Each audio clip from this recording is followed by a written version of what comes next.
겸손과 기도. 찬미 예수님. 그때 예수님께서 제자들에게 말씀하셨다. 너희는 허리에 띠를 메고 등불을 켜놓고 있어라. 혼인 잔치에서 돌아오는 주인이 도착하여 문을 두드리면 곧바로 열어주려고 기다리는 사람처럼 되어라. 행복하여라. 주인이 와서 볼 때에 깨어있는 종들. 내가 진실로 너희에게 말한다. 그 주인은 띠를 메고 그들을 식탁에 앉게 한 다음 그들 곁으로 가서 시중을 들 것이다. 주인이 밤중에 오든 새벽에 오든 종들의 그러한 모습을 보게 되면 그 종들은 행복하다. 이것을 명심하여라. 도둑이 몇 시에 올지 집주인이 알면 자기 집을 뚫고 들어오도록 내버려 두지 않을 것이다. 너희도 준비하고 있어라. 너희가 생각하지도 않은 때에 사람의 아들이 올 것이다. 주님의 말씀입니다.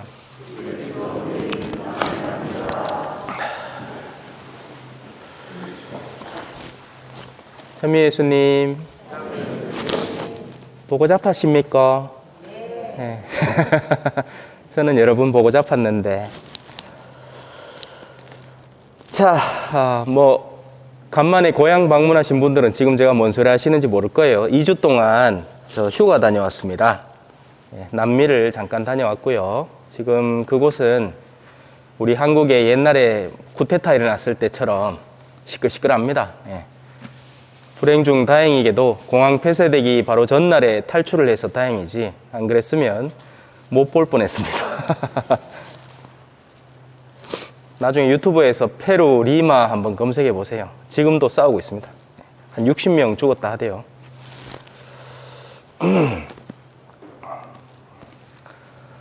저는 어릴 때 어른들이 답을 갖고 있는 줄 알았습니다. 어떻게 사는지를 아는 줄 알았어요. 그런데 제가 사제생활을 하면서 만나게 되고 그 실체를 이해하게 되면서 오히려 갈수록 더 혼란해진다는 걸 알게 됐습니다. 삶이 정돈되어 가고 영혼을 향해서 희망을 키워나가는 줄 알았더니 오히려 더 탐욕적이고 이기적이고 자신밖에 모르고 계산적이고 헛된 명예를 추구하고 거기에 사로잡혀서 엉뚱한 것을 자랑스레 내세우는 사람들이 적지 않은 비율이라는 것을 알았습니다. 다 그렇다는 건 아니죠.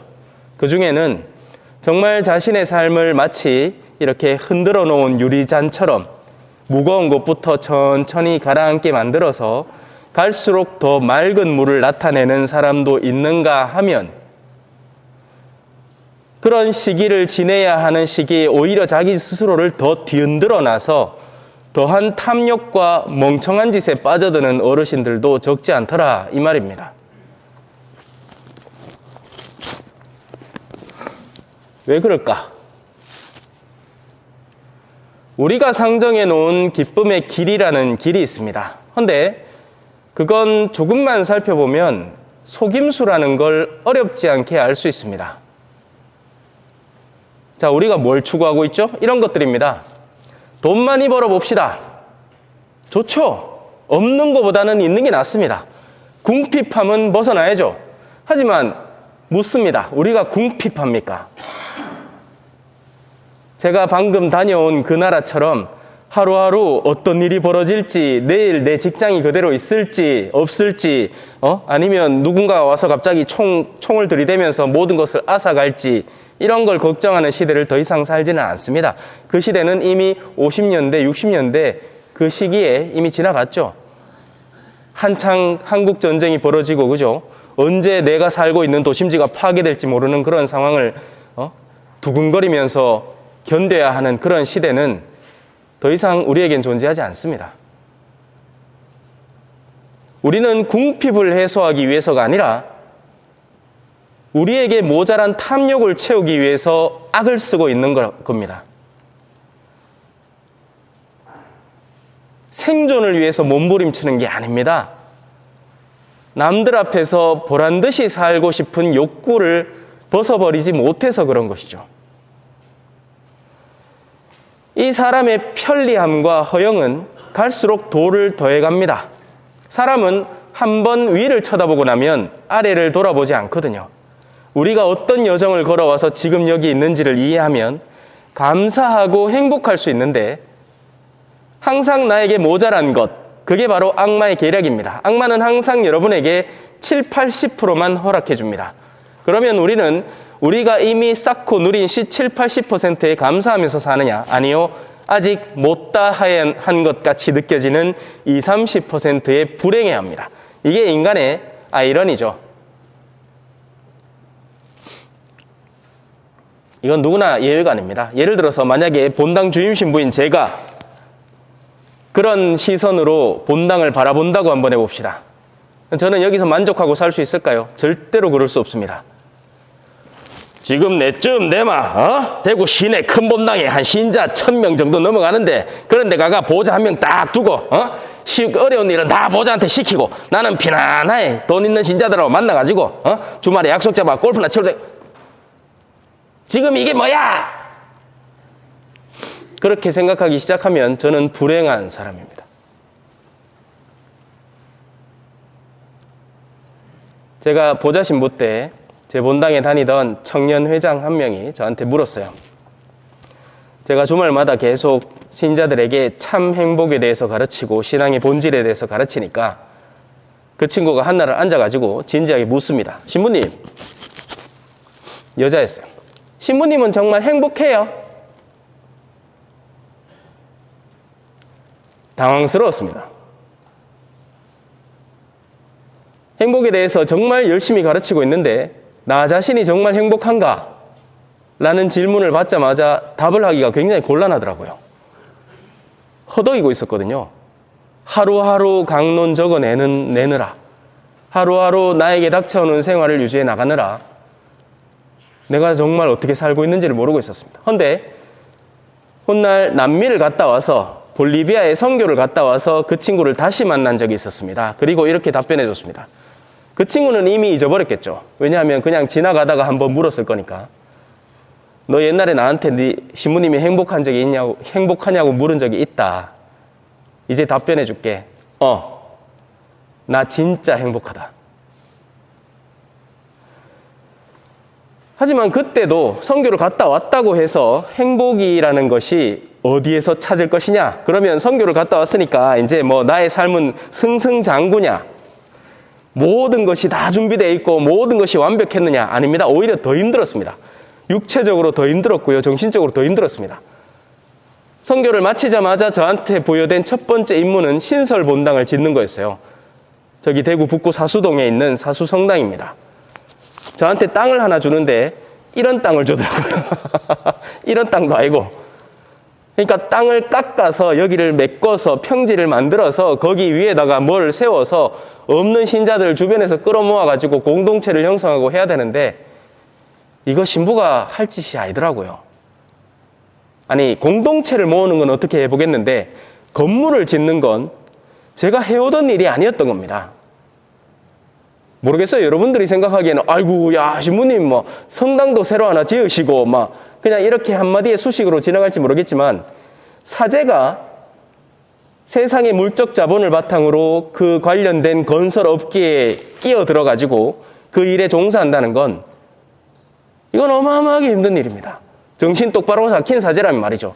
왜냐하면 지금까지 신자들의 영혼을 보듬고 그들을 하늘나라로 이끄는 데 훈련되어 온 사제가 이거 뭐 건축 자재가 얼마고 어떤 게 더 싸고 어떤 단체하고 협약을 맺어가지고 어떻게 하면 더 싸게 이걸 할 수 있는지 이걸 고민해야 되니까 이게 할 일입니까 이게. 그래서 저는 너무 힘들었지만 하지만 제가 가는 여정을 알았기 때문에 내가 왜 이러고 있는지 무엇을 위해서 이러고 있는지 최종적으로 어디를 향해서 나아갈지를 알기 때문에 저는 제가 행복한 사람이라고 자각할 수 있었습니다. 지금도 마찬가지입니다. 가끔씩 여러분들은 궁금해하겠죠. 우리 성당은 신부님께 어떤 의미입니까? 간단하게 얘기하면 완벽하다고는 할 수 없어요. 그죠? 세상 어디에도 그런 데는 없습니다. 완벽한 곳을 찾아서 행복을 찾는 사람은 어리석은 사람입니다. 내가 사는 내 가정이 완벽해서 우리 엄마 완벽하게 좋은 성격이고 우리 아빠 완벽하게 멋진 사람이라서 나한테 용돈을 하루에 30만 원씩 막 갖다 쏟아주는 그런 사람이면 좋을 것 같죠? 아니에요. 그런 가정은 있지도 않을 뿐더러 만약에 그런 가정이 존재한다면 오히려 그 아이의 내면은 피폐하게 됩니다. 온실 속에서만 자라온 화초는 밖에 나가자마자 죽어버립니다.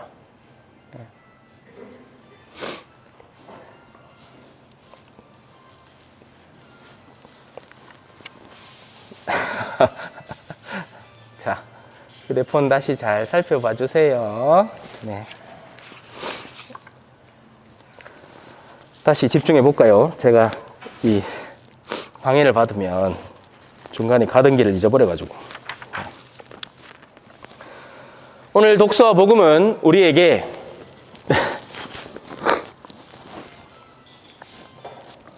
자, 됐지요.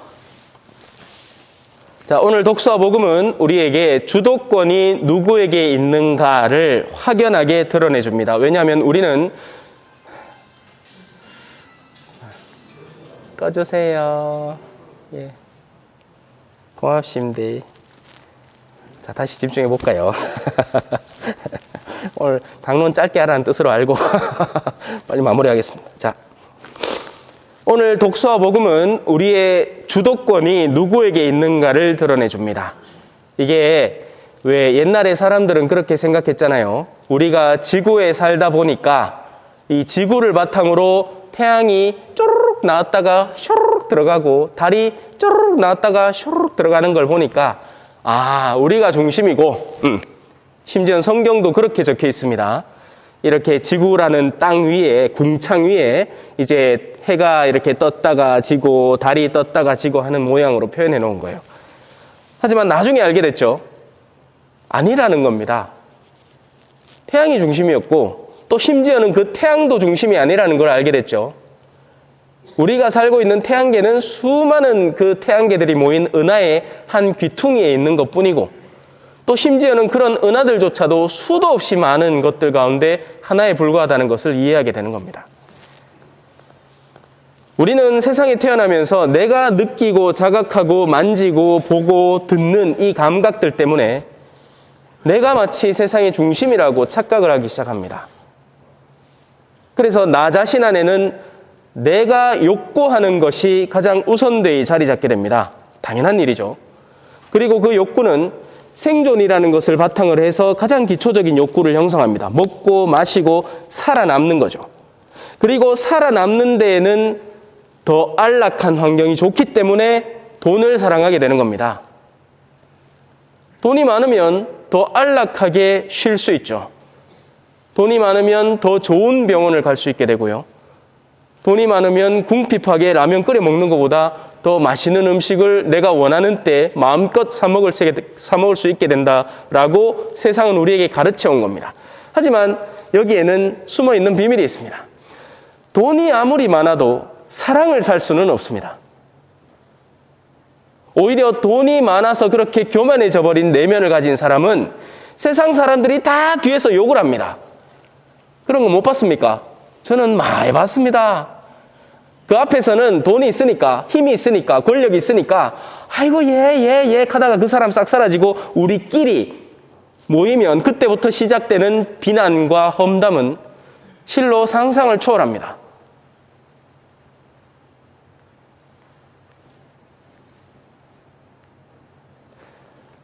세상의 재화와 함께 인격을 갖기란 쉬운 일이 아닙니다.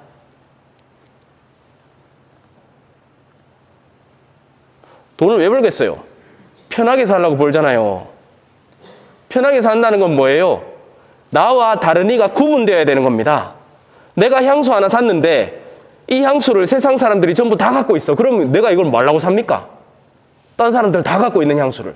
내가 백을 하나 샀어요. 루이비통, 구찌, 샤넬. 그러면 그 백이 없는 사람들과 내가 구분되어야 의미가 있을 거 아닙니까? 돈을 갖는다는 것은 다른 이와 나를 차별화하기 위한 전략인 겁니다. 제네시스 정도는 사줘야 그래야 소나타 타는 사람들하고 구분이 되죠. 제네시스도 70, 80, 90이 있잖아요. 그죠? 90 정도는 타줘야, 예?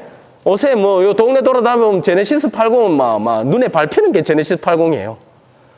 저는 깜짝 놀랐습니다. 이런 시골에 뭔 놈 그런 좋은 차가 많나 싶을 정도로.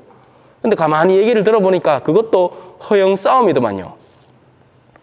돈도 없는데 일단 사놓고 보는 게 할부로. 예.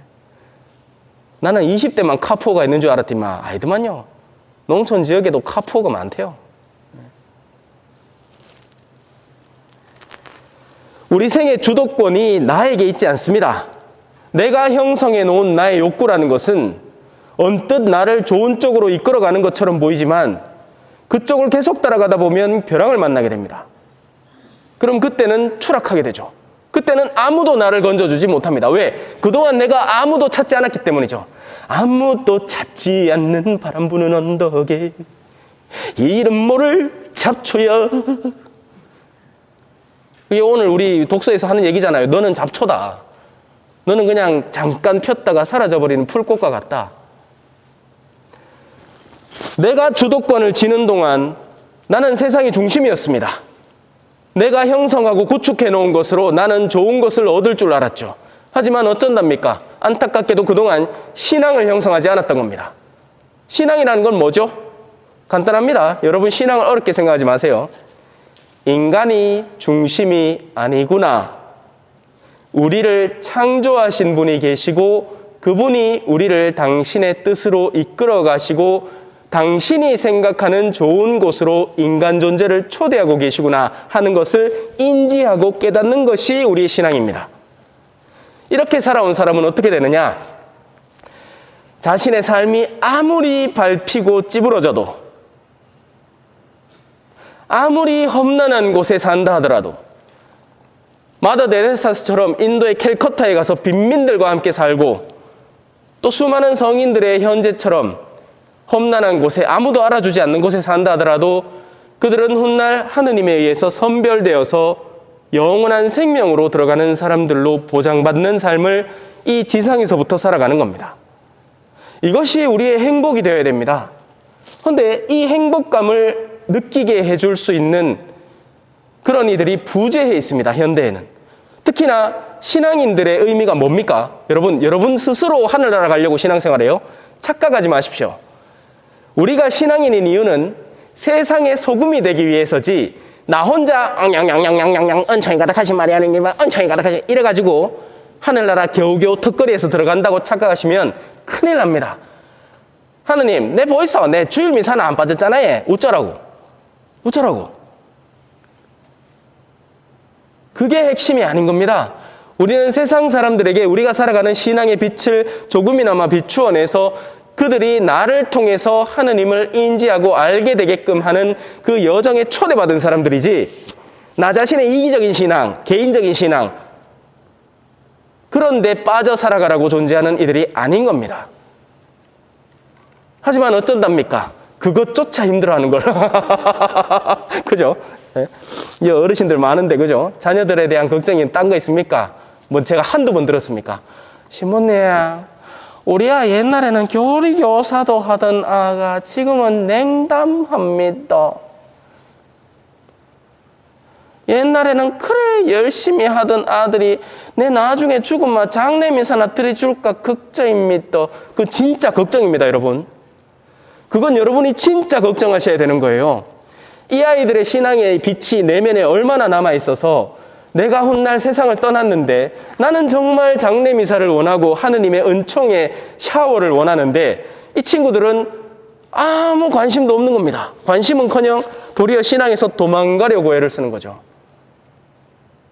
이 얼마나 무서운 세상입니까? 영혼의 방향에 빛을 잃은 영혼들 그들은 어디로 치달아갈까요? 딴 거 없습니다. 하느님을 잊은 이들의 최종적인 쾌락의 정점은 결국 자기 자신의 세속적 완성이죠. 세상은 그걸 성공이라고 부릅니다. 하지만 저는 그걸 영적 실패라고 부르겠습니다. 사실 수많은 할리우드 영화들에서 그런 드라마 같은 영화들이 많습니다. 막 멋진 막 뉴욕시티에서요. 아주 막 아침부터 스타벅스 들고 들어와가지고 막 살아가던 사람이 결국 깨닫게 되는 게 이게 올바른 삶이 아니구나. 이렇게 기계장치처럼 살아가는 게 좋은 게 아니구나. 근데 백날 보여주면 뭐합니까? 그죠?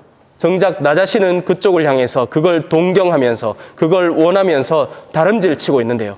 나이가 60이 들어서도 70이 들어서도 80이 들어서도 여전히 변치 않은 그 내면의 강한 욕구에 사로잡혀서 그리로 달려가는 걸 어떻게 멈출 수 있습니까? 글쎄요, 저는 답을 모르겠습니다. 제가 할 수 있는 유일한 일이라고는 저에게 주어진 모든 기회를 총동원을 해서 사람들의 귀에 다시 한번 들려주고 또 한 번 들려주면 언젠가는 가랑비에 옷 젖듯이 그들의 내면 속에 미약한 회개가 일어나겠죠. 그것이 이번 2주간의 여행 동안 제가 결심하고 돌아온 일입니다. 행복은요, 정말 가까운 곳에 있습니다, 여러분. 행복은 부자 아빠가 되는 게 아니라 성실하고 책임감 있는 아빠가 되는 데 있고요.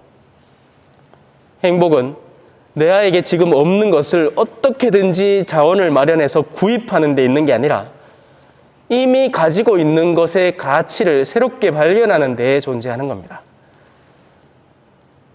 그런 의미의 행복을 찾지 못하면 우리는 실패한 인생입니다. 여러분이 아무리 돈이 많아도 아무리 도심지에 살아도 지금 수많은 젊은이들이 그리로 달려가고 있죠. 시골은 희망이 없다고 합니다. 아니에요. 저는 거꾸로 생각합니다. 오히려 이 조용한 곳에 하느님의 축복의 손길이 어린 곳에 더 많은 희망이 있습니다. 영적 희망 말이죠. 자, 복을 오늘 일독서는 이렇게 규정합니다. 오늘 이 복의 의미를 한번 새겨 들어보고 과연 나는 이 복을 추구하고 있는지 묵상해 봤으면 좋겠습니다. 너희는 이렇게 말하면서 이스라엘 자손들에게 축복하여라. 주님께서 그대에게 복을 내리시고 그대를 지켜주시리라. 주님께서 그대에게 당신 얼굴을 비추시고 그대에게 은혜를 베푸시리라. 주님께서 그대에게 당신 얼굴을 들어 보이시고 그대에게 평화를 베푸시리라. 아멘. 찬미 예수님, 겸손과 기도.